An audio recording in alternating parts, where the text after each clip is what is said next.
Then the Lord said to Moses, "Go to Pharaoh, for I have hardened his heart and the heart of his officials, in order that I may show these signs of mine among them, and that you may tell your children and grandchildren how I have made fools of the Egyptians and what signs I have done among them, so that you may know that I am the Lord." So Moses and Aaron went to Pharaoh and said to him, "Thus says the Lord, the God of the Hebrews, how long will you refuse to humble yourself before me? Let my people go, so that they may serve me. For if you refuse to let my people go tomorrow, I will let my people. If you refuse to let my people go tomorrow, I will bring locusts into your country. They shall cover the surface of the land, so that no one will be able to see the land. They shall devour the last remnant left you after the hail, and they shall devour every tree of yours that grows in the field.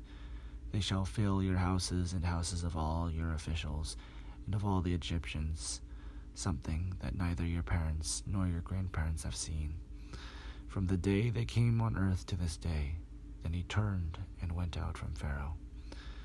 Pharaoh's officials said to him, "How long shall this fellow be a snare to us?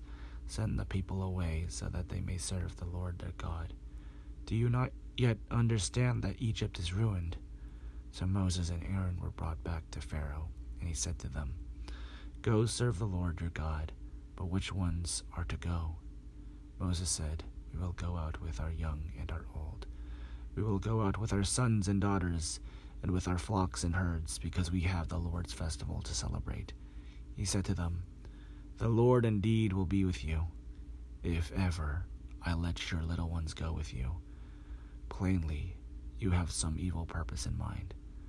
No, never. Your men may go and serve the Lord, for that is what you are asking." And they were driven out from Pharaoh's presence. Then the Lord said to Moses, "Stretch out your hand over the land of Egypt, so that the locusts may come upon it, and eat every plant in the land, so all that the hail has left." So Moses stretched out his staff over the land of Egypt, and the Lord brought an east wind upon the land.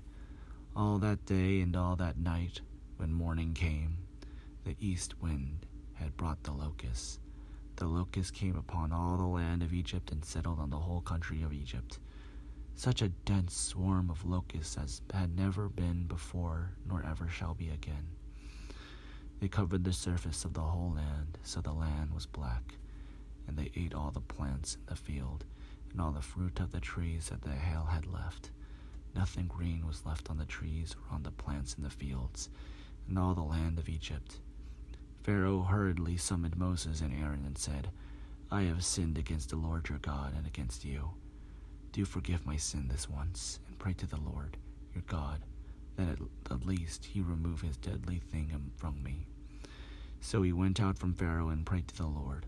The Lord changed the wind into a very strong west wind, which left the locusts and drove them into the Red Sea. Not a single locust was left in all the country of Egypt. But the Lord hardened Pharaoh's heart, and he would not let the Israelites go. Then the Lord said to Moses, "Stretch out your hand toward heaven, so that there may be darkness over the land of Egypt, a darkness that can be felt."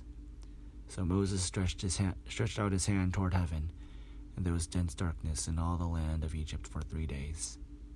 People could not see one another, and for 3 days they could not move from where they were.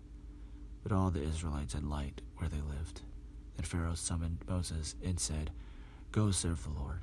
Only your flocks and your herds shall remain behind. Even your little ones may go with you." But Moses said, "You must also let us have sacrifices and burnt offerings to sacrifice to the Lord our God. Our livestock also must go with us. Not a hoof shall be left behind. For we must choose some of them to serve the Lord our God, and we will not know what to use to serve the Lord until we arrive there." But the Lord hardened Pharaoh's heart, and he was unwilling to let them go. Then Pharaoh said to him, "Get away from me. Take care that you do not see my face again. For on the day you see my face, you shall die." Moses said, "Just as you say, I will never see your face again.